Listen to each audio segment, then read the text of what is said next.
welcome everybody back to a different conversation. This is going to be the Built Different Show, episode number 111. Hit that music, do whatever you got to do, but we are back. It is just me, myself, and I this time. Listen, it's a special episode number 111.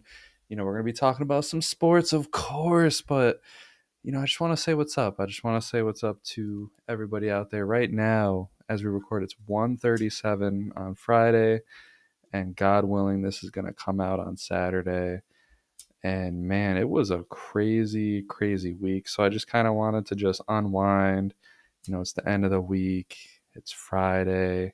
I know, some people, entrepreneurs or whatever bullshit. Oh, this is hitting. Entrepreneurs or whatever bullshit they say, don't look so much forward to Saturday and Sunday. Just make it just like every other day in the week. But man, when you work Monday to Friday and that job is kicking your ass, you get to Friday and it's just such a grateful freaking day. So yeah, man, it's Friday. Again, this comes out on Saturday. Happy Mother's Day out there to all the mothers, all of you great, great mothers out there, especially the mother, of my baby boy, Hayden, my fiance. She is great. She's putting in a lot of hard work. We've been grinding lately. We've had, some decent ups, some terrible downs, in the past, month, but we were getting through it. And I think that's kind of the powerful thing, when you find the one. The most interesting thing is the arguments and then how you move past them. And I'll spoke to that. It's been a fun adventure with her. And I think that's what it is. It's just a gift that keeps on giving. It's a learning experience, which is great. You learn a lot about yourself when you're finally in those real impactful relationships. As some of you know, I was terrible at dating. I mean, maybe I could still consider myself terrible. I still have a lot to learn in this life. Always got to be a student of the game. But man, so this relationship is about 3 years old, and I hadn't been in a relationship longer than 6 months before this. Yeah, so I mean, maybe your boy stepped up his game a little bit. I mean, look at me. No, I'm just playing. But yeah, I did get a haircut. Had to start looking fresh. Listen, I have not, as you guys could probably see on some episodes, I was going through some periods of time where I was not taking care of myself, but here I am. I feel like I look fresh. Shout out to my barber, Steve. For any of you guys local in our area, Hines Studio, go book your haircut appointment. I mean, the guy works magic. The guy is amazing. He's definitely one of my, good friends out there. I appreciate that dude. But he got me looking fresh right now. I'm not gonna lie. I shaved myself for the first time because that's how confident I am in my look. Pause. But man, he's built some confidence in me, myself, and I. So much confidence that I thought I'd come at you guys with another solo episode. But yeah, just kind of wanted to smoke this blunt, catch up a little bit. I need an oil change tomorrow. But I hate spending like $100 for an oil change because, there's just some aspects in life that I just can't do as a man. Like I can't do shit with cars. I can't, I can barely build shit half the time. I mean, this one grill that I just put together, expensive grill that I just got, um, took me like 3 days because not just procrastination, but just because I don't know, some of that manly shit, man, it can it can definitely precede me. Don't think anything different of me though. But I mean, I'm basically fucking engaged to Bob the Builder with titties. No, I'm just kidding. But she's always out there building something and doing something crazy. It's nice to have. It's really nice to have a dominant, strong woman. Well, not dominant. I want to say dominant, but a strong woman. Strong women are very, very underrated in this life. And as my life goes on, and as I have all these experiences, strong women are amazing. I'm not like I'm not trying to say weak women aren't. I'm not trying to say any of that. But listen, strong women are amazing, and I think they got to be appreciated more. Honestly, I'm kind of looking forward to the first women's president. She's you know, as long as she's strong, that's what I always said. I think it would be terrible for women, if for example we got like Hillary Clinton, very weak, she gets in, and it's just a bad representation for women. Women need the absolute best representative, and when that person comes along, I can guarantee you they'll go into office. I mean, Kamala Harris didn't really have a chance. Not saying she's good or bad. Damn, man, this weed is great. I've cut back a lot on weed. And I'm sorry, I'm just rambling on right now, but I kind of just, I wanted to chill. It's Friday night.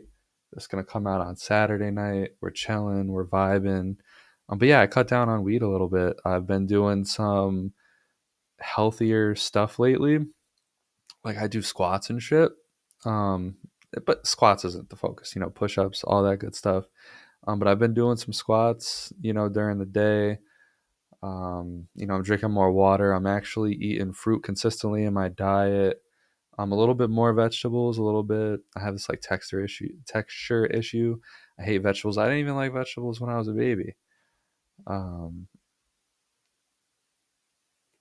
but yeah, washing my face a little bit more. As you guys could probably see throughout all the smoke here, I'm fucking glowing, baby. I am glowing. And we are going to give you one crazy ass episode. So why don't we dig into it? Why don't we dig into it a little bit, right? First off though, shout out to my son though. I mean, he is amazing. He's 1.5. He's doing crazy stuff. He's an absolute maniac. We're already having WWE type matches, 5-star rating type matches. He's playing with cars. He's watching cars. He loves Lightning McQueen. He's literally like a mini me. When it comes to stuff, like his favorite food is literally like chicken tenders, which is absolutely insane. That dude is strong. I've seen him lift some things he probably shouldn't be lifting. But yeah, I mean, shout out to, the daughter as well. She's awesome. Just obviously still going to, court for that whole thing, which is entertaining in its own right. One day I'll get to tell that story. One day I'll get to tell that story. However, by law, I cannot, unfortunately. There is some provisions in place that prevent me from saying certain names on social media. And you know what? Maybe it's for the best, maybe. But at the same time, I cannot wait to tell that story. I absolutely cannot wait. It's cinema. It is cinema. For some of the right reasons, some of the wrong reasons. But I will get through that. I will get through that. It is definitely one of the challenging parts about life, that whole situation. Maybe one day I'll get to open up about it. But if not, it definitely is what it is. I'm going to send this to Messenger real quick.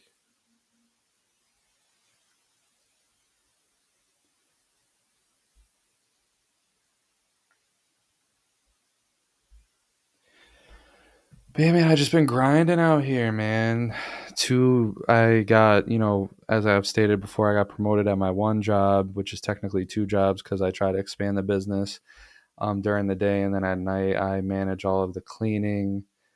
That's been crazy. This podcast has been crazy. We've been getting a lot of views on our episodes. We've been getting a lot of listens, especially, again, thank you to our overseas followers. We're growing in Australia rapidly for some reason, which is cool. It's been a grind. I've been, researching the hell out of sports, watching sports, playing sports. Like, nah, my fat ass ain't playing no sports. But overall, man, we're just out here grinding, man. I don't believe in a life where you don't grind. I want to see the people I love be happy and entertained, and not bored and suffering. I mean, I growing up the way I grew up. Hopefully in a podcast that's coming out in the future, you'll get to see a little bit of a highlight of that. But man, I just want to be great. Just want to be great, and I'm going to do everything that it takes to be great, make this podcast great, make everything great. Even on those days where I feel like I'm talking to nobody, I know I'm talking to somebody someday. I feel like we are going to absolutely crush everything that's in our way. I'm going to crush everything in my way.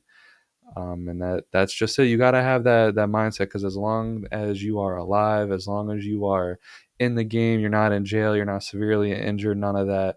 You got a chance, you got a hand, you can play a card every single day, every single minute that you get. But you got to embrace the grind. I mean, there's a lot of us out here that don't get inherited anything.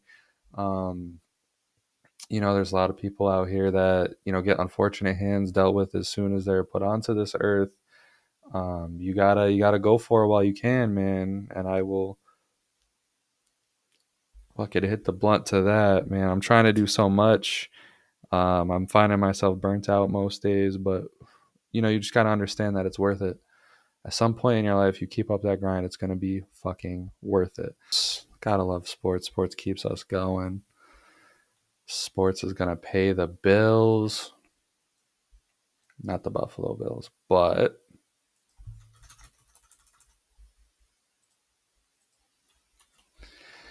yeah, man.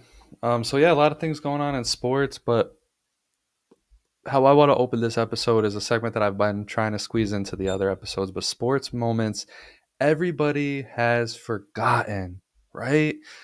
So listen, number one on the list, I know the Rockies are really bad right now, but there was a time that they did make the World Series, and that was 2007 versus the Red Sox. The Red Sox bounced them out, but at the same time, that was, the Rockies World Series appearance. And, the one performance I want people not to forget about is Ubaldo Jimenez, right? So in the 2007 playoffs, he was a rookie.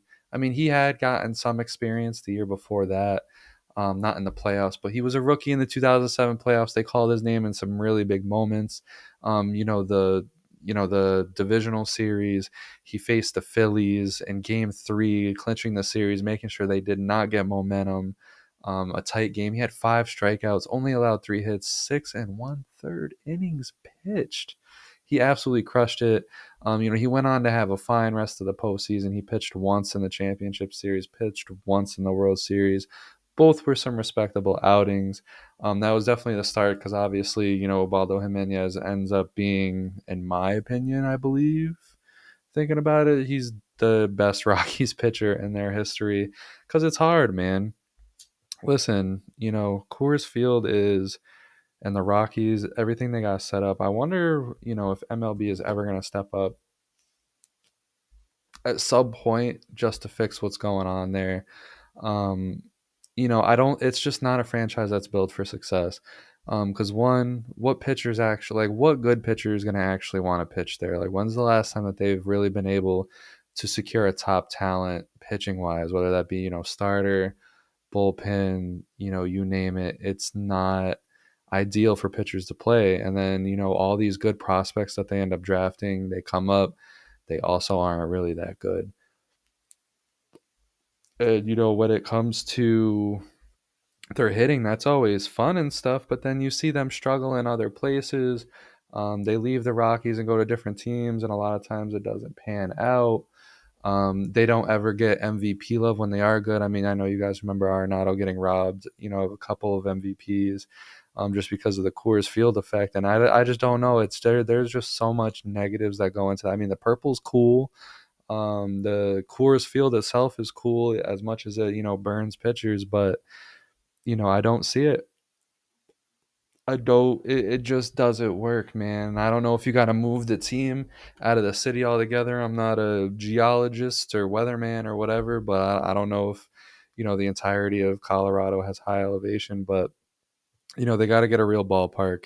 At what point do they step in? Because I mean, you see it right now. They have absolutely almost no pitching talent whatsoever.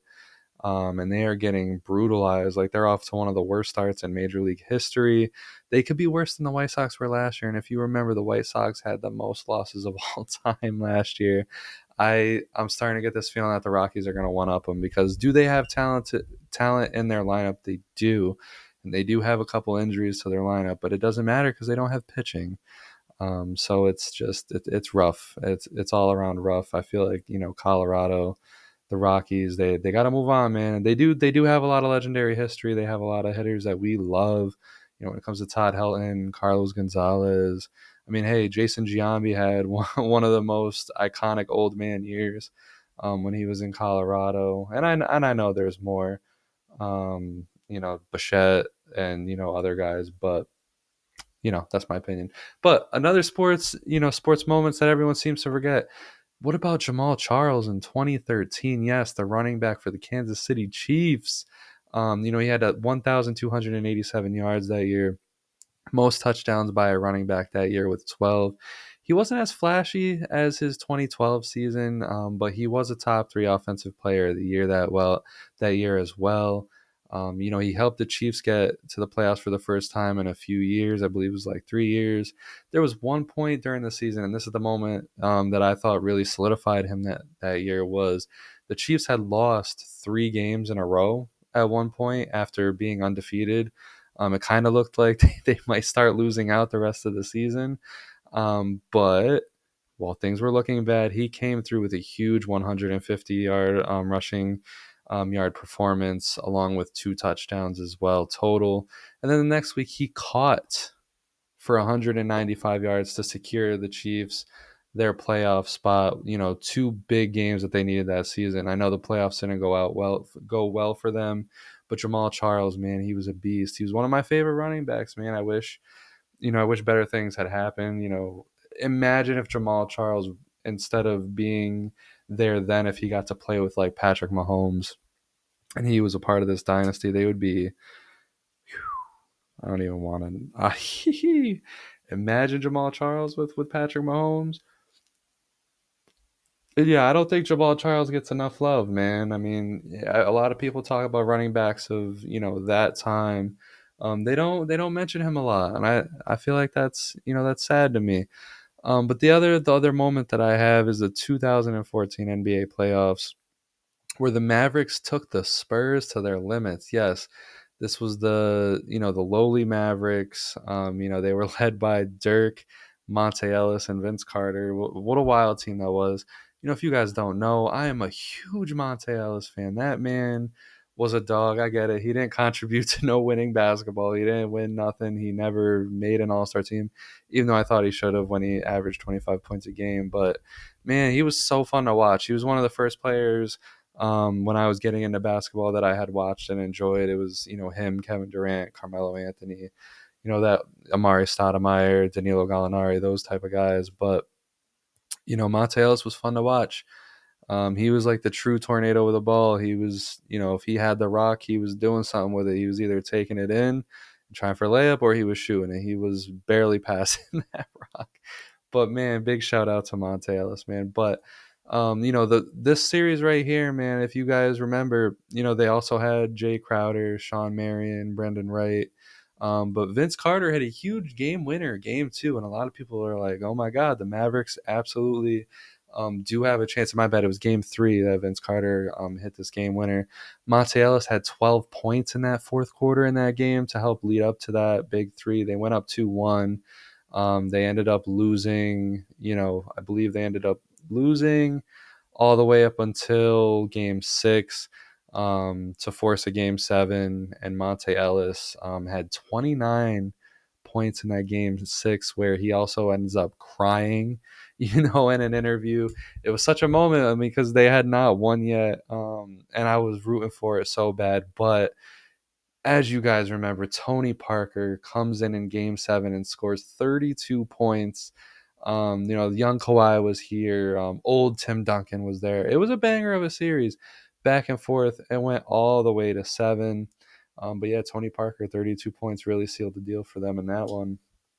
What are some sports moments that you guys think everybody forgets? I think I'm going to keep this a running segment.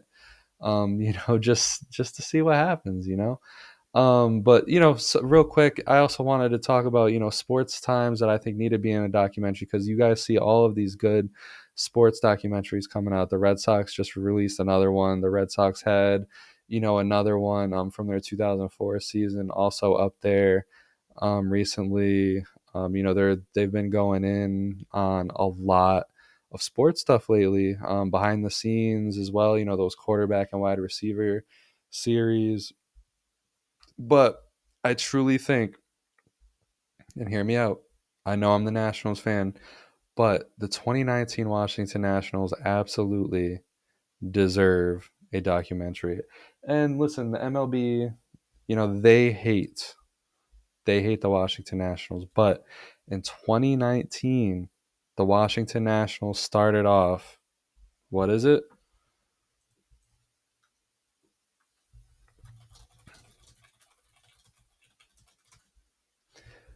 But yeah, they start off. So the Washington Nationals in 2019, they started off 19-31. They had one of the worst bullpens ever. I don't know if you guys remember, but Trevor Rosenthal was absolute balls for the Washington Nationals. That was sad. Um, it was at one point where he was like looking to get his first out. And we were a few games deep into that one. Then he made like a very small comeback, like a couple games that gave us hope, and then he fell apart and we let him go. But 19-31 got Gerardo Parra, up there. A lot of the good veterans. Anibal Sanchez actually shined this season for the last season he ever shined. The leadership from Steven Strasburg that year was insane. Juan Soto at the age of 20, turning in the season, he had above 400 OPS. Anthony Rendon having his best season that he had ever had. His last season where he did anything. Anthony Rendon is butthole, but yeah, man, it was such a glorious season. The Nationals end up making the wild card after such a ferocious fight to get in. You had the wild card game where Max Scherzer starts out struggling. Steven Strasburg comes in like the Terminator, shuts the Brewers down so that Juan Soto could eventually hit the bases loaded double to win the game, basically, because the Nationals shut down the Brewers the next inning. It was tactical too. Like they got Josh Hader up to 30 pitches. If the Nationals didn't win, then they had a very beautiful shot that next inning. It was glorious to see. And then obviously they were a huge underdog versus the Dodgers. They won that series in Game 5. Juan Soto and Anthony Rendon back to back off of Clayton Kershaw, and then to end the game, the grand slam by Howie Kendrick, and then the good catch by Michael Taylor to end the game. It was wonderful. I was at Applebee's. I was drunk. I was high. I was yelling at the TV. It was cinema. The other one I think is I think they could put together a 2024 or just in general, Dodgers documentary. I think it would be very productive. Kind of show how they rose to the top of the league because some people have this misconception that the Dodgers just spent a lot of money to get where they are, and it's just not true.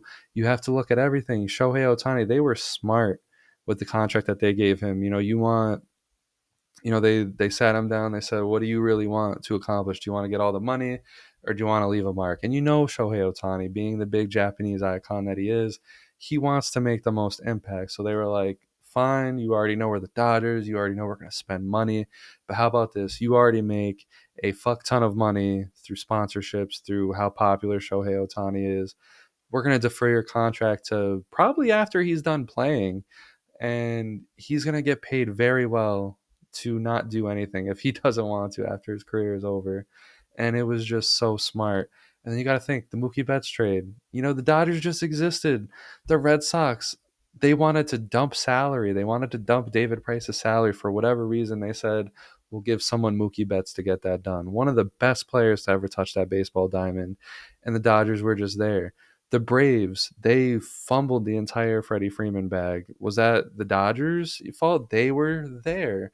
They were they have made themselves an attractive location where if a star or someone comes to the Dodgers, they will back that team up with players, whether it's the great farm system that they have developed and they keep pushing towards the top, or whether it's literally as simple as they'll go out and get the players on any given year. They have been competitive for so long now.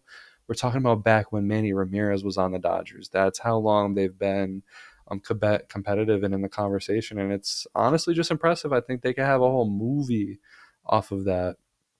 And then, I think there should be some documentary about the Warriors losing to the Cavs. I think there should be some type of footage of something, anything, to show the behind the scenes of LeBron coming back 3-1. the Warriors frustrated after the loss and getting Kevin Durant. Kevin Durant turned the league upside down and winning his first ring. I think that would be a beautiful documentary. I mean, I know people hate Kevin Durant. Maybe they hate LeBron and they don't want to see that 3-1 comeback. But I think that would be absolute cinema if they wrote it that way. I need to smoke. Listen. Whew. But yeah, man, we have a lot coming on the way. So make sure you guys like, subscribe, leave some feedback, sit back and keep chilling. Me and Cam are coming out with the next different conversation episode. There's a lot of interviews lined up for the months ahead. V Man and I constantly working on WWE, figuring out ways to make it better. The inside or the ropes and the flowers. Sorry, I'm already a little high. Oh, let me not burn shit down like Seth Rollins. Um, you guys always know me and Kem are in the lab. Me and Matt are in the lab. Us three are all in the lab. We're coming up with some very clever ideas. This is a failure. Whatever. But yeah, make sure you guys stick around. Make sure you guys get on this ride. We're doing a lot of things. I'm doing a lot of things behind the scenes, blood, sweat, and tears. But speaking of blood, sweat, and tears, the New York Knicks are up 2-0, and things could change tomorrow. I don't know, but the Knicks are up 2-0 right now as it stands against the Boston Celtics. And I was trying to tell everybody this Knicks team was built for basically the Celtics because the Celtics are the top competition in the East. The Knicks are really trying to get to the finals. So pairing Bridges and Anunoby together is the perfect pairing against Jaylen Brown and Jason Tatum. Someone like Drew Holiday, he's a good defender. I just think Brunson is better than that, and he's going to get better through the series. Karl Anthony Towns, it's a big mismatch going up against the Boston Celtics for him. So finally glad to see him, take advantage of that. And it's just overall, it's a beautiful thing, man. Bing bong, the Knicks are up. I think this is probably their best shot that they're going to get at a championship moving forward here because, obviously, the Thunder are going to keep getting better. The Celtics are going to continue to exist. Teams are just going to get better. We're going to get teams out of nowhere that are going to be better. If the Knicks win the championship, it's going to feed villages. It's going to feed families, and I think they can. The Cavs and the Pacers are over there beating the crap out of each other. By the way, the Cavs, stop counting out the Cavs. I know they were down 0-2. They won a huge game today. They look dominant when healthy. I don't think the Pacers stand a chance for the rest of this series. Tyrese Halliburton had his moments. He's an absolute dog. I think, the Pacers are building something here, but I think once Miles Turner is finally gone, they can start building that identity around Tyrese Halliburton because, listen, this team, he's not a dog in the clutch. Siakam's not a dog in the clutch. They're two very consistent players, but they need that person down the line to absolutely seal games for them, and Halliburton has been it. So this is something beautiful they can build off of. And who knows? Maybe they can beat the Cavs, but I think the Cavaliers are just too damn good. And it's going to be a cool series if it is the Knicks or the Cavs, or if it's even the Celtics and the Cavs. But I have full faith in the Knicks. I think the time is right. I think they got enough playoff experience at this point because if you don't forget, they've made the second round twice in a row before this. And Jalen Brunson had really good experience last year before ultimately getting hurt at the end. Karl Anthony Towns was in the conference finals last year with the Timberwolves. McCall Bridges was in the finals for the Suns. So this isn't new to them. Like, it's not like they're gonna crack under any pressure. Tibbs, he just needs to just keep doing what he's doing. I mean, the defense was struggling all year, and now it's doing good. And I think there's reasons for that. They were focused on that. They were trying to find something that would work perfectly in the playoffs. And at the end of the day, Jason Tatum, I don't think he's a good superstar for this league. He tries so hard, so hard to be Kobe, and it's sad to see because he disgraces Kobe Bryant's name every time he plays. And it might be tough to hear. I might sound like a hater, but like I just don't see it with Jason Tatum, man. And they won the championship last year, but I think they won solely off of talent. No one could beat them, because they were so talented. But and I could be talking a lot of shit and eating a lot of crow here soon, but man, I don't think the Celtics are getting it this year. On the other side, you have who do we have on the other side? Oh yeah, the Timberwolves and the Warriors.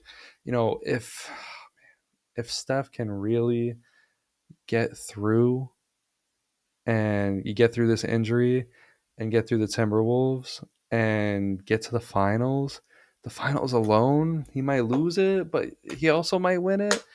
I mean, I don't know, man. What do you guys really think happens if Steph finds his way into another ring? If this crazy Warriors team, which has a lot of chemistry right now, if they could find themselves in position to win another championship, what is that going to do?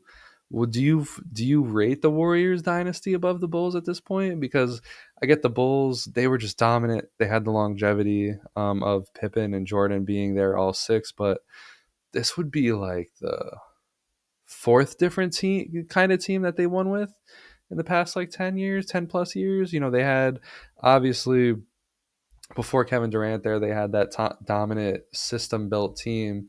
Kevin Durant gets there, they win two more. After that, they win, with, Clay, trying to redeem himself. Andrew Wiggins there redeeming himself. The Warriors were a really deep team there. Jordan Poole. And now if they can win Steph and Jimmy Butler, getting Jimmy Butler a ring, Draymond gets yet another ring. He gets five. Steph gets five. Buddy Hield gets one. Buddy Hield's a winner. Buddy Hield is actually doing really well in these playoffs. Listen, man, the Warriors, if they can get through, the Timberwolves, I think they have a good shot at the Thunder and Nuggets because the Thunder just lost. They're looking very beatable. Like I said, man, the Thunder, they need to be punched in the gut. I think they need to come back just a little bit better. I mean, I still, it's hard for me to actually sit there and put the Nuggets ahead of them. But when you see the Thunder, even just losing to the Nuggets, I think is embarrassing. Considering how far ahead they should be of the Nuggets, especially considering that the Nuggets are out here. They fired their head coach Malone, and their new head coach ain't even really doing shit. You see Westbrook running the huddles. You see Jokic running the huddles. It's actually absolutely insane what's going on out there in Denver. But for a team like this to even get one game against OKC, but now we're talking about a second game, and not only a second game, the Thunder. They beat them very handily game two. That should have been it. That should have been the momentum they needed, but they came out and they lost in overtime. They didn't even do anything in overtime. So all this is telling me is that the Thunder can't get the job done. Whether they win this series or not, they could get all the way to the finals. I don't think they'll get the job done. I don't think they have it in them yet. Yet. Sometimes these teams need to get punched in the gut. Don't forget the Thunder can do absolutely anything that they want in the offseason. They have the picks, they have the money, they have the assets. They can do anything at any point in time to get what they want. And I'm expecting that. I think the Thunder are going to lose and they're going to make a very, very huge move. Maybe Chet goes, maybe Chet stays and they get something else. But I think Jalen Williams and Shea, who are my modern day version of Jordan and Pippen once they get there, I think that those two will stay and they'll get a really big name player. And who knows, maybe they get Kevin Durant and Kevin Durant comes and helps them get a ring happily ever after, right? KD can retire after that. No, I think KD is going to be playing until he's like 45. He loves ball. But speaking of Jokic, man, he's going to be the different athlete of this episode. When it comes to Jokic, man, it's like I had just said. He's out there running huddles. He's out there scoring the ball, rebounding the ball, assisting. He's playing active roles on defense. He's this team's point guard, center. At this point, he's the team's shooting guard. He's the team's coach. This is a very incredible performance that should go down in history, what he has been able to do for this Nuggets team. There could have easily been a chance that he won 5 straight MVPs. If they didn't give the we're sorry one to Joel Embiid, he would be looking for his 5th this year if he was to get it over Shea. He's doing everything, man. I mean, like I said, he's busting a nut in these huddles. He Man, Jokic he's something. And I'm glad we get to witness it. He is one of those NBA players that's going to go down as top 15, could end up top 10. We'll see. When he retires, I think he's going to retire early to go be with his horses. But that's just me. That's just me. That's just what I think. How's everyone doing? I hope you guys are getting through this episode all right. I'm having a blast. But, to conclude the basketball conversation side of this, the top three moves that should happen to help some of these teams, you got to hear me out. These are some trades. Some of these teams actually need the help. What is going on with my screen here? Sorry. But when it comes to that, three moves that should happen, this offseason that'll help, I think, most of these teams. Number one, the Houston Rockets. They just got eliminated by the Golden State Warriors in the playoffs. They fell flat. I think what that shows you is that you got to make a move. I understand they have a lot of young talent. They have Jabari. They have, they basically they have almost everything what they need. But you could just also tell that they might be a piece away if they just leave it as it is, and I really hope they don't. I think they're smart in there. They've made nothing but smart decisions. When you see that Adoka as the head coach, the way that Sengun has been able to develop and given the freedom to develop, the draft picks have been smart. They have a very deep team, but I think what they should do is they should go out and get Giannis. I really don't think Giannis is going to stay as a Milwaukee Buck. If he does, shame on him, because it's kind of sad seeing all this go down. When you talk about the case that he can make for the GOAT status, the numbers that he puts up every year, I think there's voters fatigue. I think maybe he could have won one, recently over Jokic, who I was just saying could have had five. But look, I think the Houston Rockets should go get Giannis. You pair him up with, Jabari and Sengun in that lineup, and then you go sign some sharpshooters at the 1 and 2. But Giannis is a good start. Pairing him with Sengun, it's positionless basketball now. I'm pretty sure they could figure it out, because I have them trading Jalen Green, Dylan Brooks, Fred Van Vliet, and a first round pick to the Bucks for Giannis. Salaries match up. At the very least, think the Houston Rockets should move on from Dylan Brooks. Dylan Brooks, is he an intense player? Yes. Is he good at defense? Yes. Can he sometimes get in team's head? Yes. But I think he's a very terrible influence. Especially, you see Jalen Green and Sengun running their mouths like he does. You see them exploding like he does. I don't think that's the veteran presence that they need. I think they need something different. And I think you go all the way up the board and you go get Giannis. But at the end of the day, I really do think Dylan Brooks got to go. He's a terrible influence. Again, I'm not saying he's terrible at basketball, but you see the influence he was in Memphis. Now you see the influence that he is in Houston. All he's going to do is just create a whole bunch of yelling little motherfuckers that are gonna just basically yell their way out of games and series, and not keep their composure. And then Jalen Green, I think we've seen enough. Maybe he gets this consistency together, but I don't think it happens with the Rockets. Um, we've seen him. When he's hot, he is very spicy, but when he is cold, it is actually really bad for business. And that's kind of what happened in the playoffs. I think the Rockets were the better team than the Warriors, but they lost. And a lot of it was due to the fact that Jalen Green just flat out didn't have a good series. And I think we know what we're going to see from him by now. I think, again, like I said, a very inconsistent player, but when he's hot, he's on, which is what will keep him in the upper echelon of players. But second trade, I think both of these guys need a fresh start.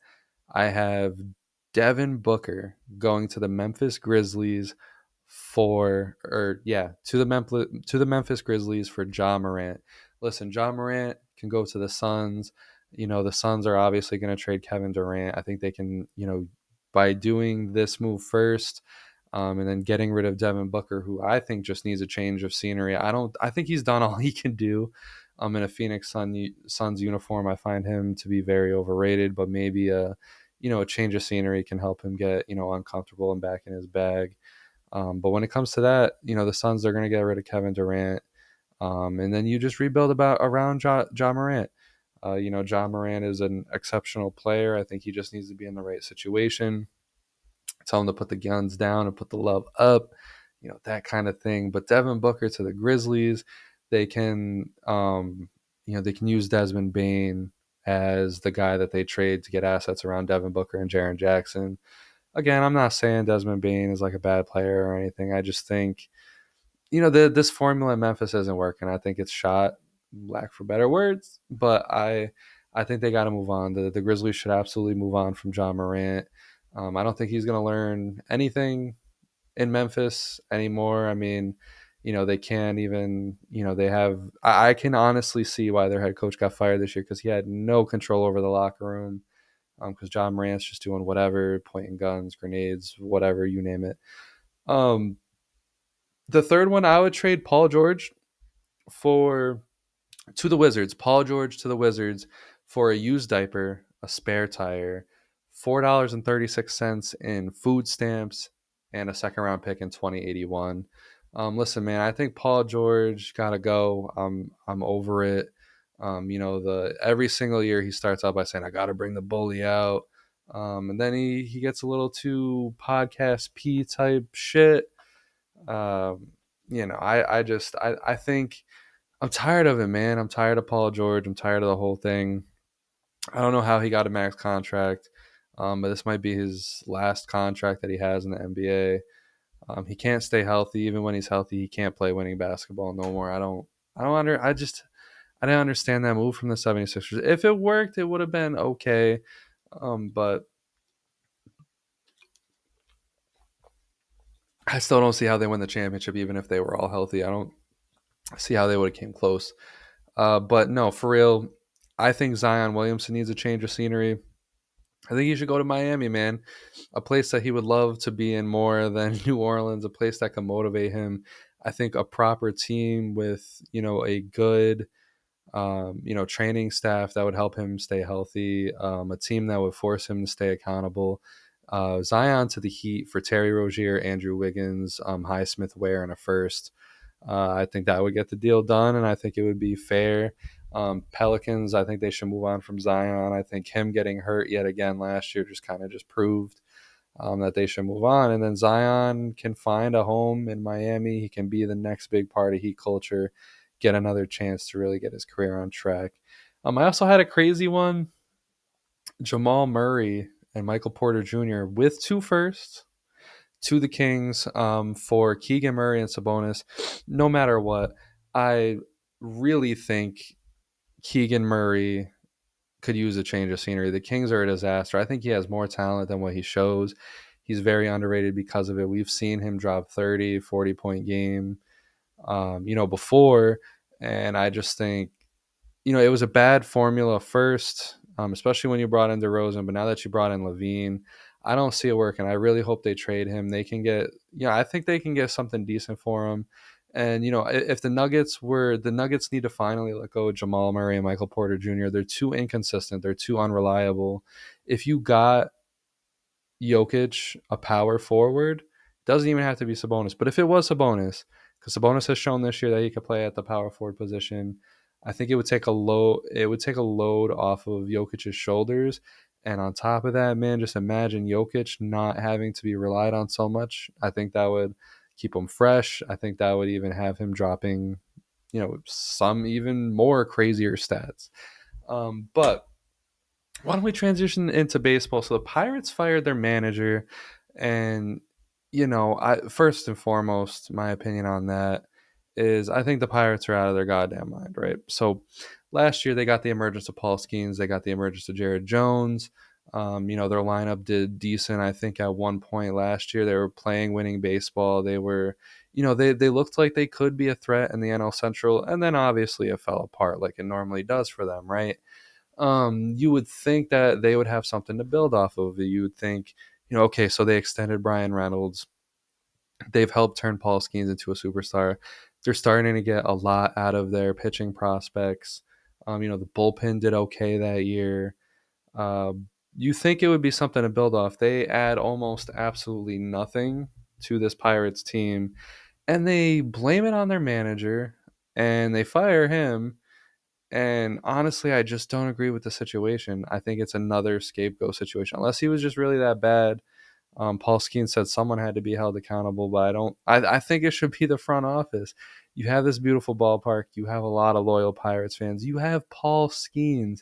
I don't understand how the foot isn't on the gas for these guys. I really don't get it. They have nice colors. They have nice branding. They have, again, a nice ballpark. Some really cool fans. It's just not working out there for them. But who I really think should be fired though, hear me out.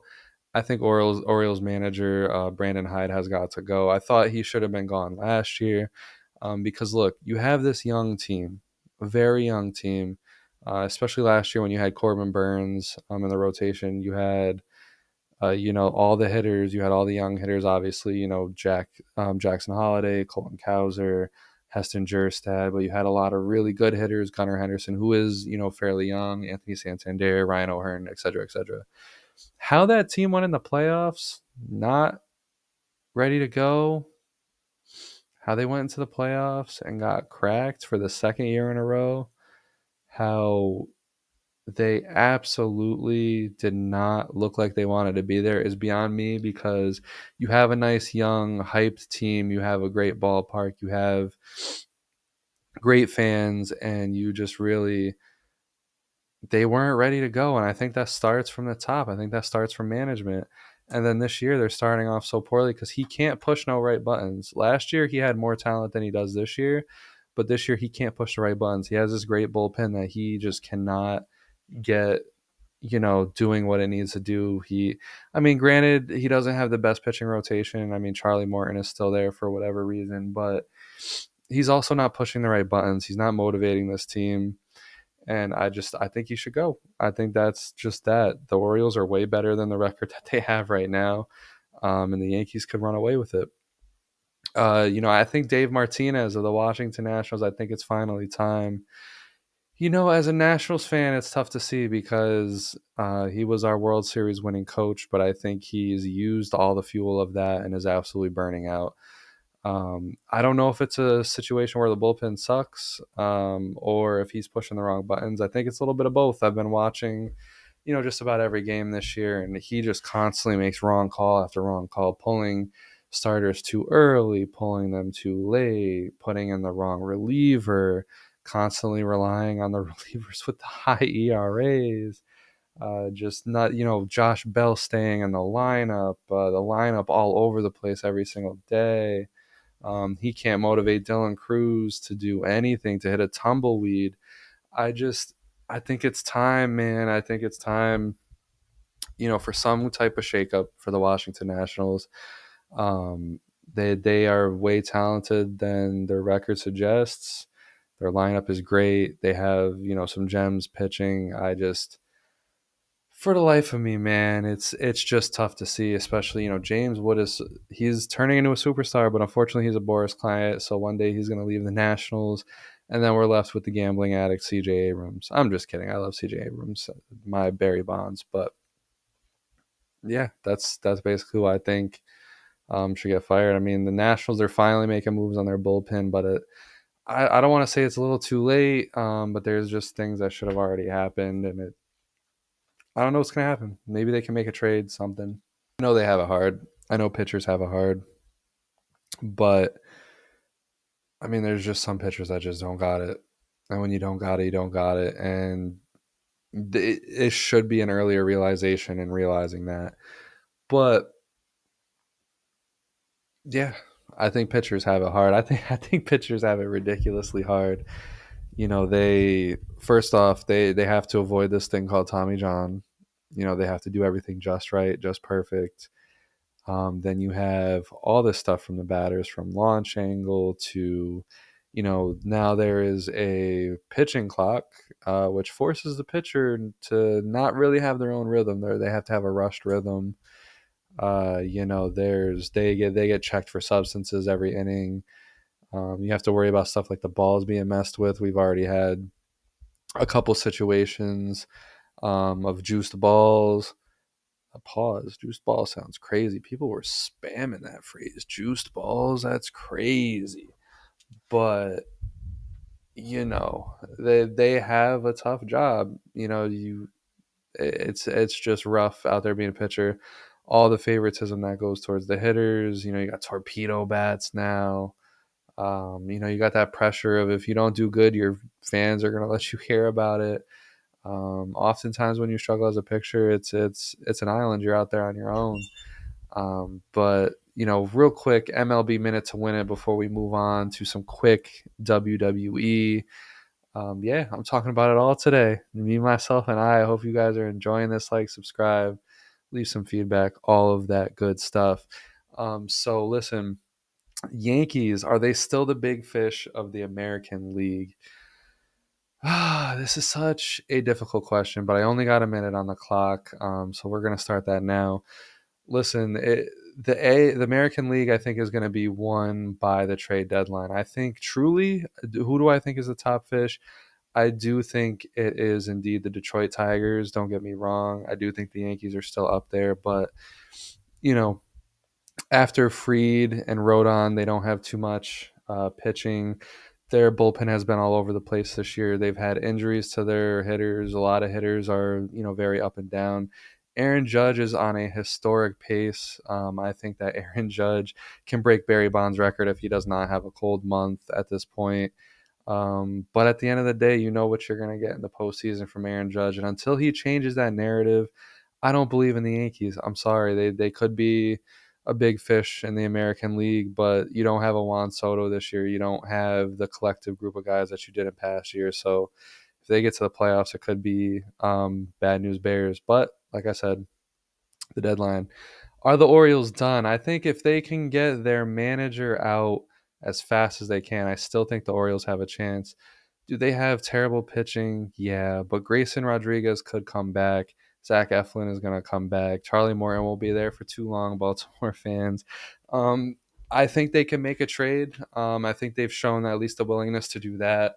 Even though, man, I don't know. The Orioles are absolutely toxic. I think, I don't even think I know they're toxic. I mean, look at their inability to make moves in the past. I mean, they could not inch forward when they had, Adam Jones and Chris Davis and all those guys. They had the inability to have balls, against Chris Davis. They've built this team now, and it looks like they're not making the right moves now. I don't know. I mean, the Orioles, they just haven't been able to get it done for a while now. And it just seems to be always the same thing. But, we'll see what happens. But do I think they're done? No.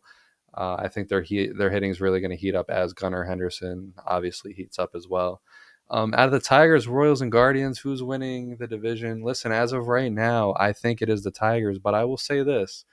I loved being a part of it. I loved that the AL Central completely flipped their own narrative. I think they are the best division in the American League. And it's crazy because for years they were considered the worst. And if you would have told me 5 years ago that the Tigers would be atop, the Royals would be on top, the Guardians, I can believe, and it wouldn't consist of the Twins and the White Sox, I would have thought you were crazy. The Twins and the White Sox blew it, man. The Twins had so many good prospects, so many good names. White Sox, same thing.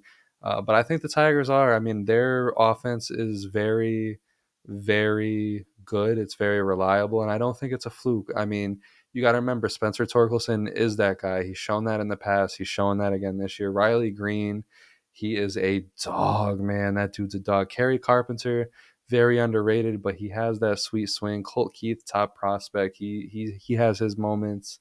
The list goes on and on and on. They have a fantastic lineup, and they also have fantastic pitching. I think they need, someone in the bullpen to help secure that side, but overall, man, I think it's the Tigers to lose. Do the Braves have a chance, or should they start trading? This is weird.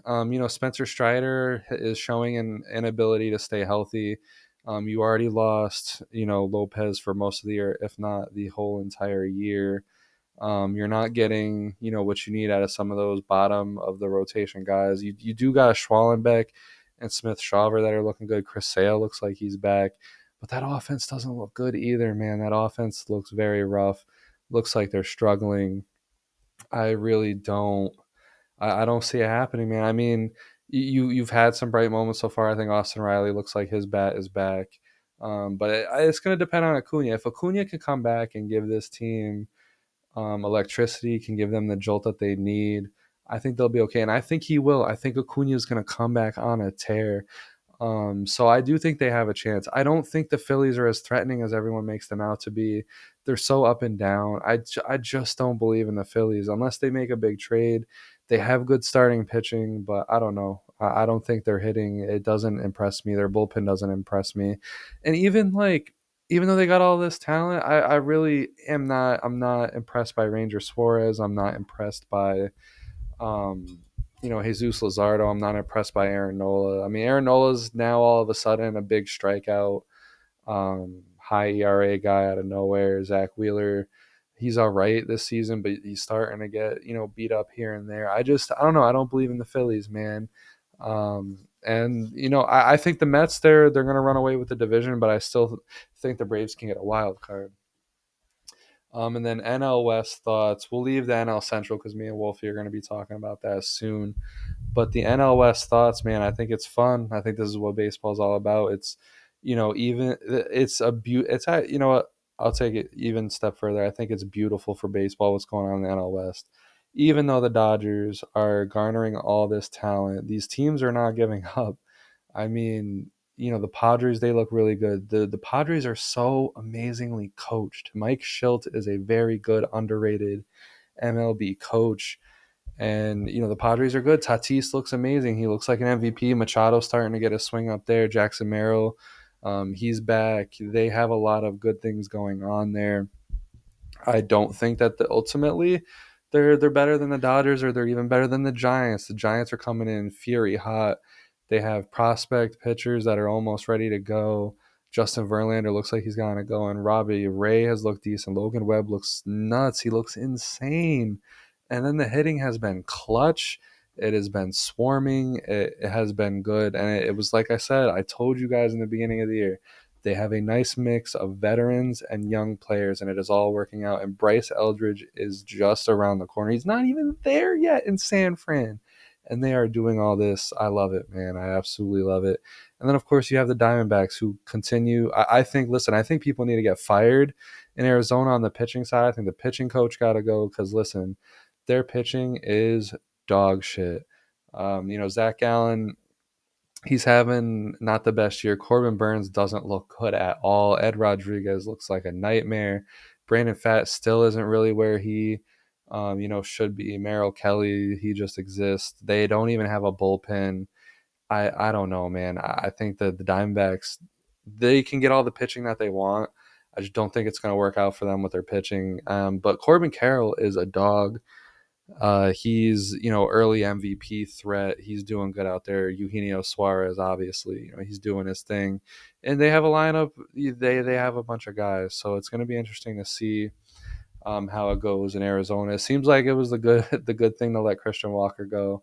So we'll see, man. But nonetheless, it's great for baseball. But do we got anything to talk about for WWE? Of course we do. We got Backlash, which is going to be tonight after this episode releases. Why don't we take a look at the card real quick? Oh man, let's see here. What do we got? So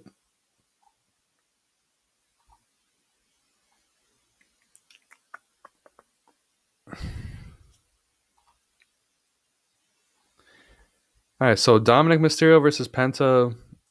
Cool. I'm loving this Dominic Mysterio reign. I think they're making it a little too obvious that they're building Finn Balor versus Dom. I think Finn Balor is really struggling to find himself right now. I don't think he's been a good character. He has no aura. Uh, when he used to have a lot of aura, man, I used to love that guy. But now he's very forgettable. Dom Mysterio is hot. I hope Finn Balor doesn't beat Dom. I mean, we'll see about that. But I think Penta's probably not winning this match because there's been a lot of rumors that he's going to team back up with his brother.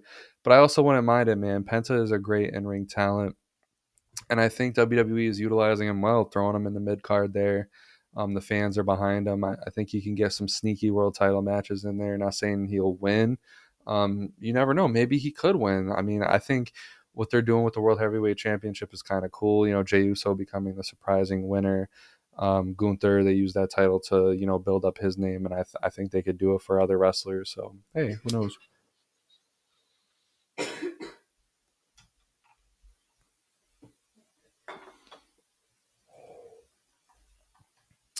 The United States Championship. I mean, Jacob Fatu versus Drew McIntyre versus LA Knight versus Damian Priest. I think Fatu's going to win that. I think he's going to dominate. It's a perfect opportunity to make him look good. Damian Priest is just added here just to continue on, but I think the real rivalry that's going to come from this is Drew McIntyre and LA Knight. I think it's cooked, primed, and ready to go. They're doing a good job with Drew McIntyre. Not necessarily throwing him in the world title hunt yet. I think he is going to get his day when it comes to that. Honestly, I think he's the perfect one to dethrone John Cena if you really want to talk about it. I think if he could have like a face turn and dethrone John Cena, I think it would be perfect. They could have a really nice deep storyline because he's good at having them. But when it comes to Jacob Fatu, man, he's dominant. He's dominant, and I think he is going to have a dominant United States Championship run until maybe Solo Sokoa. I wouldn't mind a little Solo Sokoa United States Championship run. I'm not going to lie. Maybe at SummerSlam, but Jacob Fatu for now is good United States champion. Gunther versus Pat McAfee, man. I don't know. I mean, Gunther is probably going to end up beating his ass, or there's these rumors of Goldberg coming in and costing Gunther the match, whatever the case may be. Honestly, I really think Gunther needs to squash Pat McAfee. It needs to be one of those sad, heartbreaking moments. I think they're missing out on opportunities to build his heel run. I think they did not lay down the groundwork of his world championship run pretty well. But at the end of the day, losing to Jey Uso the way that he did, I mean, it just wasn't. It wasn't a good run, unfortunately. And I don't think it was his fault. I think what they laid down was terrible, and they could start the comeback right here by making Pat McAfee look bad because Gunther makes anybody look good in that ring. Lyra Valkyria, Becky Lynch. I mean, it's not the women's match I want to hear. I want to see Rhea versus Belair so bad. Bianca, I want to see that match so bad. Maybe it'll happen at SummerSlam. I'm unsure. But Becky Lynch, I don't know, man. Her going heel, same time Seth goes heel. I think she should just go over there and be his manager. I don't know, man. I'm not into it. I think maybe Becky Lynch is putting Lyra over. But at the end of the day, I don't know. I'm not really into it. I'm not into it at all. John Cena versus Randy Orton should be cool. Whenever Randy Orton has these nostalgia matches lately, I think it has been really good. I mean, if you remember the 44-minute match that he had with Edge, this is what that reminds me of. But I think it's so freaking weird that John Cena's the bad guy and Randy Orton's the good guy in this. It's almost like we're living in this like weird alternate reality. We ended up slipping through the multiverse somehow, but John Cena, I fully expect John Cena to win this match. A lot of people say it'd be hilarious if he slapped the referee to lose by disqualification but keep the belt. Um, I really do think John Cena wins here. Randy Orton, he's cool and all. Obviously you gotta respect the legend that is Randy Orton, but at the end of the day, man, this John Cena title run got to continue. Got to continue. And it's, again, nothing against Randy Orton. I'm talking in circles, but, you know, gotta gotta have this match. Gotta have this match as part of John Cena's, final run in the company. Honestly, with Edge possibly leaving AEW soon, I really hope Edge comes back to the WWE and faces John Cena during this. It would be because, in my opinion, I think Edge highlighted John Cena the best, as the good guy with him being the scummy bad guy. I think Edge and John Cena would put on a show one last time, like they always did. They had some of the most underrated matches in WWE history. I would love to see that as part of this run. But John Cena is going to beat Randy Orton, and I think it overall it could be a cool little pay per view. We'll absolutely see, right? Um, I think John Cena and Orton absolutely has to be a banger for this to be successful, though. I will say that. But I want to know who you guys think is the top heel of all time. Speaking of John Cena's heel run, I've seen a lot. I've argued with some people. Some people do think it's John Cena. Some people think it's The Rock. But I mean, my opinion, I think it's Vince McMahon. Listen, this dude said the N word on TV. He sexualized his daughter. He brought God into it. He fought against God. He made people kiss his ass. All the lawsuits and scandals outside of the company. He was the big villain eating other promotions. He wore a do-rag and won the ECW title, which I thought was absolute ape shit still to this day. One of the craziest Backlash moments ever, now that we're speaking about Backlash. But I think it's Vince McMahon. I think Vince McMahon is absolutely. I mean, he gave himself a Royal Rumble victory, a World Championship win. He continued to just put himself in the spotlight time and time again. And he was just a guy that everyone loved to boo. And he started all this, though, at the end of the day. The final boss character for The Rock would be up there for me if he wasn't so shitty. And I'm sorry, man. Dwayne The Rock Johnson is, I can officially say, shitty. I am over it. I hope that, if he's not going to come continue the storyline with John Cena, I don't think The Rock should come back at all in any capacity. I don't think it was good. I don't think it was smart. I think it was a letdown. He could say, oh, I wanted to sell some tickets. I'm on the board. I gave no promises. But you would think a legend like The Rock would appreciate the cinema that is, you know, sports entertainment wrestling, pro wrestling, and he just don't, and it's sad to see. He came back to the WWE after a while to give himself the main event. He basically was the main thing that cost John Cena against The Miz. And then the next year after that, he was in the main event against John Cena and he won. He went over. And then the next year after that, he beat CM Punk at Royal Rumble for the WWE Championship, and then went on to lose to John Cena. Doesn't come back for a while, comes back and then has this storyline. Tried to insert himself against, Roman Reigns for the World Championship then, the WWE Championship, I should say. I thought the stuff that he was doing as a final boss was so good, but we were robbed of that conclusion. Like the Travis Scott stuff, it was very weird to have Travis Scott there and not The Rock. And I hope there's some storyline that they can bounce off of that, because it's bullshit. I don't think anyone wants to see him now. I think he's gonna get booed horrendously when he does. That would be cool though if he. I mean, maybe this was his heel move. Maybe all along The Rock doesn't show up to add to his heel character. I don't know, but either way, it was a letdown, and we deserved a really good ending to that, and we didn't get it unless Cody Rhodes and Cena is going to continue. But at this point, why? Anyway, top 5 Backlash moments ever. There was a lot of good moments. Like I said, you had God. Kurt Angle and Chris Benoit had a beautiful submission match, ultimate submission match. There was a lot of good moments, but fatal 4 ways. A lot of John Cena. But by the way, hope you guys fuck with this Raptors jersey. Moving into it though, number 5, I got Backlash in San Juan, especially the San Juan street fight with Bad Bunny and Damian Priest. Bad Bunny put on a show. His entrance was one of a kind. That crowd was one of a kind. I think that whole moment, that whole pay-per-view and moment that they got was beautiful. That crowd was electric. I think that was big for WWE. It was big for wrestling. I mean, it just showed that, a lot of people are still very passionate about professional wrestling, no matter what organization your loyalty remains to. Number 4, I got AJ Styles winning his first WWE championship in 2016. I thought this was a big moment, especially since Vince booked it, AJ Styles being as big of a talent as he was in TNA, he was probably for a long time, besides Sting, one of the best non-WWE wrestlers ever. And, he comes to WWE. A lot of people think maybe he's going to get shit on, and he puts on some banger classic matches.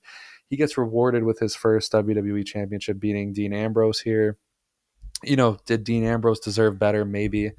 But when it comes to AJ Styles, him getting his first WWE championship, it was like a good salute to wrestling. So I appreciated that. Number three, I got Edge versus John Cena in the Last Man Standing match in 2009. They put on one hell of a match, one hell of a show.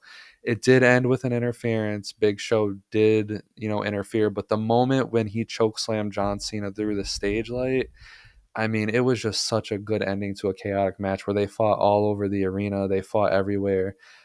John Cena and Edge, like I said, man, banger of a match, and that is just one of the many matches they've had. Like that was in 2009. They had been feuding since like 2005, 2006. They even had matches on the mid card. But number two, I got Randy Orton going over versus Mick Foley in one hell of a match in 2004. It was very extreme. I think this match right here put Randy Orton on the board. I mean, obviously, as Intercontinental Champion, he was already on the board, but this really showed that not only can he hang with legends, he can hang in a main event, kind of spotlight. Mick Foley was so good at that, at having just absolutely insane matches with people. Shout out to Mick Foley. But Randy Orton, man, homage to Randy Orton. Chris Benoit gets Shawn Michaels to tap out in 2004. Like 2004 Backlash was an insane pay-per-view, one of the best backlashes ever. But this right here, Chris Benoit getting Shawn Michaels to tap out. You can say what you want about Chris Benoit, but this, what Chris Benoit, Triple H, and Shawn Michaels had going on, they had to run back that triple threat match. They absolutely had to. And it was, again, a banger. Benoit gets Shawn Michaels to tap out this time. I thought it was, again, booking from Vince McMahon in a moment where Vince McMahon realized, a good salute to pro wrestling, like a very good dog in that ring, which Chris Benoit was. But yeah, that's my top 5 Backlash moments ever. What were they for you? I know there was more moments. There was a lot of good moments. Let me know in the comments below. So to go to the NFL quick, before we get out of here, Pickens was traded to the Cowboys. I don't think it moves the needle. I think it adds another toxic player into an already toxic locker room. I think CeeDee Lamb is ready to explode. I think Dak Prescott isn't a top 10, 15, let alone quarterback in the NFL anymore. He's going to come back and put up stats, but I don't think he's a good leader. I don't think, even some of the stuff he said in the offseason that they could have done what the Eagles did is absolute bullshit, because even with health, they have been bad. Without health, they've been bad. I think Micah Parsons is going to get traded at some point, hopefully. He'll probably end up another one on the Eagles. But for being real here, I don't think Pickens moves the needle at all for the Cowboys. I think they have problems that are deep rooted in that. And on top of that, man, they had Dak Prescott and CeeDee Lamb reconstruct their contract just for them to not really do anything with that money. So we'll see. We'll see. I mean, I'm not bought by it, but top 5. Ooh, top 5 bandwagons to hop on in 2025. I think number 1, the Houston Texans. Listen, a lot of people got off the hype train for the Texans, maybe deservedly, but they had a lot of injuries. I think at the end of the day, they have a good head coach. They got something healthy going on there. CJ Stroud is a leader of men. I would not be shocked if the Texans go ahead and dominate the AFC next year. They, again, a lot of good talent. Maybe Tank Dell probably won't be there, but I don't think, your second string wide receiver, not second string, but your second option wide receiver puts too much of a dent into them. I don't think Stephon Diggs really mattered much. I don't think he's going to matter much either. But I got the Detroit Lions number 2.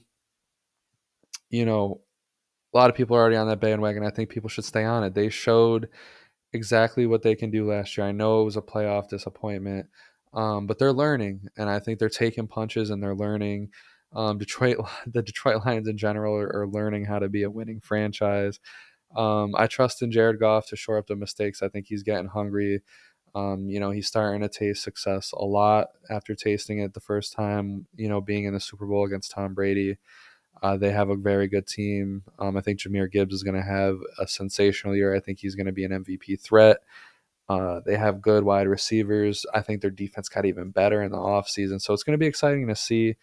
I don't think only reason I think Ben Johnson was a little bit overrated was because they have so much talent on that offense. I don't think, it truly matters unless they put some bum in there. But number three, I got the Chicago Bears. The Bears. Listen, uh, Caleb Williams is gonna take a huge step this year. He did not have a bad season last year. Don't believe the haters, the doubters.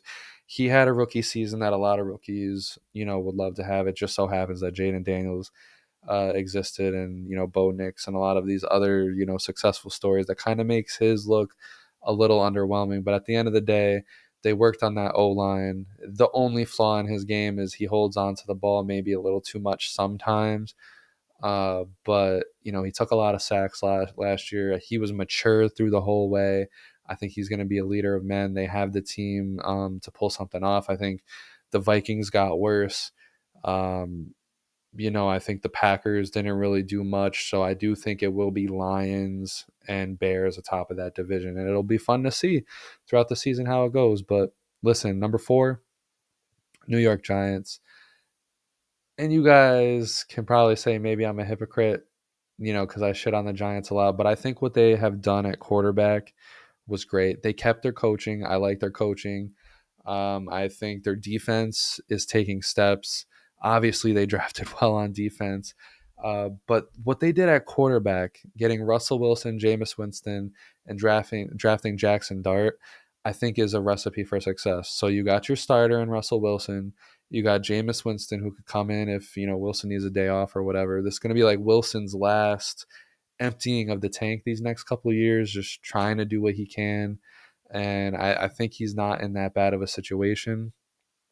And then you got Jackson Dart, who's going to learn very good leadership, veteran, leadership from the both of Russell Wilson and Jameis Winston. He can learn mobility from Russell Wilson.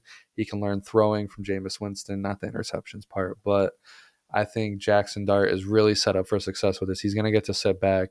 He's going to get to lock in with that coaching staff. He's going to get to lock in with Russell Wilson, who was previously a leader of men, and Jameis Winston, who I think is just probably a great guy to be around. So honestly, I'm a little scared. I do think the Giants can come out. They got their head out of their asses. They're trying something different, which they should have been doing, but better late than never. Number five, I got the Patriots. I think it's okay to believe in the hype. I know I just shit on Stephon Diggs, but beyond him, they got weapons on that side of the ball. They have, a good running back room. They have Drake May who stood out, and they also improved their offensive line. They got the smallest arms in the game, but they got the biggest heart. And obviously they are good at building defenses. So I wouldn't be surprised if the Patriots sneak in or at least are better than what people are expecting them to be. But the final thing I really have for football is some hot takes. I'm going to give you three hot takes that I know I'm going to get ripped apart for. But listen, the Pittsburgh Steelers made an absolute great choice of picking Will Howard to be their quarterback. I think they're still expecting to get Aaron Rodgers, but I think Will Howard is going to be a quarterback of the future, especially if he gets to sit this first year. But if not, if he gets to start, I think he's going to light it up. I think he was very underrated in college. I think he's going to be very underrated in the NFL. The Steelers have a lot around him, good coaching. They got good players. They got a good defense. I think he's set up for something. Will Howard, watch out for him. Number two, I don't think the Commanders are going to make the playoffs.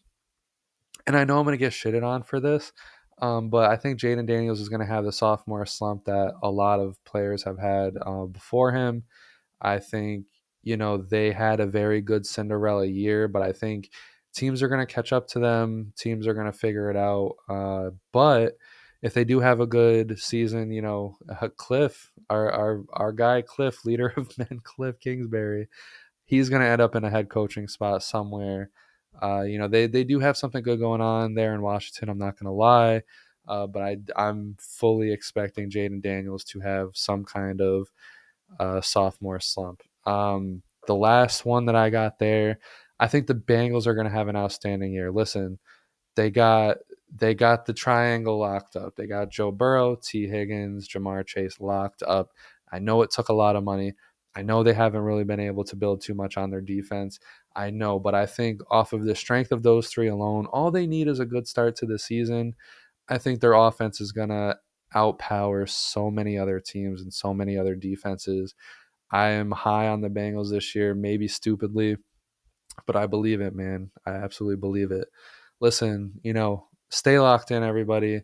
That was it for me. I'm gonna go on and get out of here. I've been talking too much. I know if you ain't sick of me already, I commend you.